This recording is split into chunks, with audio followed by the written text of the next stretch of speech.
So yung may adla ito mga amigo no. So karon padayon ang gyapon ka pagitas na nata dire sa atong 8th floor na ta. So atong 7th floor is medyo okay na. So mao na dire atong sitwasyon no.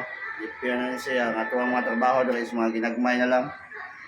So kani mga termination just babaw o kanang gaputi. So mao na siya. So padayon ta mga amigo.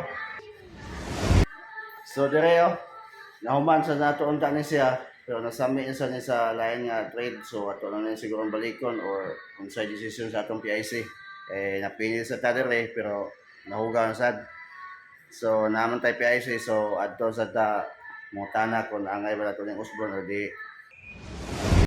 so mo na padayon ng tagyapon so bisag mga kuti atong trabaho ginagmay ni siya pero kuti kayo mga di kita madali ani mo nag-iingon nga laban ang tani kay ug iya tuloy trabaho on mo gyapon balik ta sige lang saon na nabilong naman kita anay nga natas pansle so ato gining buhaton atong the best padayon ta anay ug daghang salamat ug amping ta kanunay mga amigo kay nagsige ra maglinog daw kuno